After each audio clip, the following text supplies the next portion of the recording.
Who's actually going to get the most out of the KEF or 6 Meta, and who should just keep scrolling? If you're trying to decide whether this pair of bookshelf speakers is a solid step up for your living room setup, or whether you'd be better off putting that money toward a subwoofer or a different brand, keep listening. Link is in the description if you want to check the product details on Amazon. I've spent the last few weeks listening to a mix of streaming services, Blu-ray movies, and a friend's vinyl collection on the R6 Meta, and I'll walk you through what that actually feels like in a normal house, not a showroom. First off, the biggest hesitation most buyers have with something like the R6 Meta is the promise of immersive sound in a relatively compact form factor.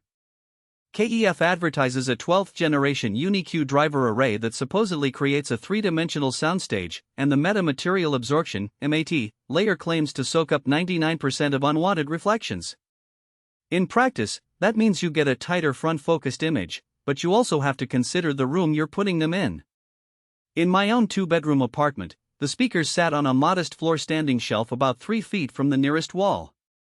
The result was a surprisingly precise placement of instruments. Vocals stayed glued to the center, and the cinematic explosions from a recent action film landed with a punch that felt more like a feel-good rumble than a distant boom. If you live in a space where you can't control reflections, say, a rectangular room with bare concrete walls, the MAT layer will still help, but you'll notice the same focus can feel a little narrow, as if the sound is trying to stay squarely in front of you rather than spilling out to fill the room. Now, who should actually buy the R6 Meta? Think of anyone who already has a decent stereo amp or a modest AVR and wants to upgrade the speakers without moving into full-floor speaker territory. The R6 Meta pairs well with a range of amplifiers from 80 watts per channel up to the kind of solid-state units you'd find in a mid-range home theater system. If you're streaming high-resolution audio via Spotify Hi-Fi, Tidal, or Qobuz, you'll appreciate the extended high-frequency response up to 28 kHz. Those airy treble details become noticeable on a well-recorded piano piece or a well-produced pop vocal. Also, if you watch movies on a 4K TV with a decent soundbar and you're craving a step-up that can fill a medium-sized living room, the R6 Meta delivers that cinema-like effect without the need for a massive rear speaker array. Conversely, the speakers aren't the best match for a few particular scenarios. First, if you're a bass-hungry audiophile who wants the deep rumble feel from a dedicated subwoofer, the R6 Meta's low-end starts at 65 Hz, which is respectable for a bookshelf but still shy of the floor-standing subwoofer territory.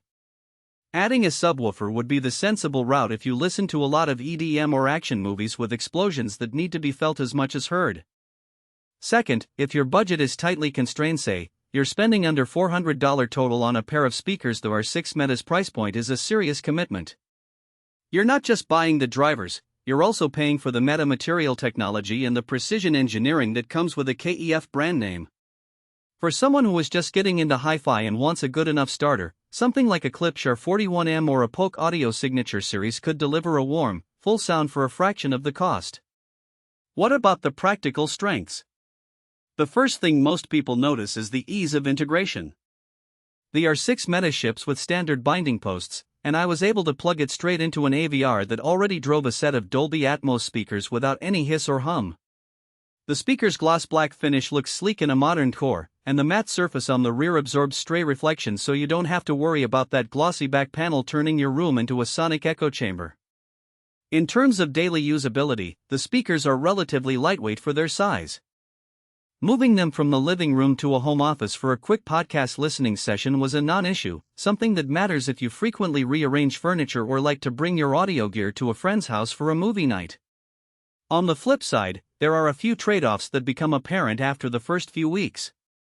The focusing effect I mentioned earlier can become a double-edged sword when you're listening at lower volumes in a quiet environment. Because the soundstage is so precise, any slight deficiency in your room's acoustic treatment, like a flimsy carpet or an uneven bookshelf, will be more noticeable. I found myself adding a small piece of acoustic foam behind the left speaker after a month of listening to resolve a faint bottleneck in the bass region. That's not a flaw in the speaker itself, but it does signal that the R6 Meta rewards rooms that are at least semi-treated. Another practical weakness is the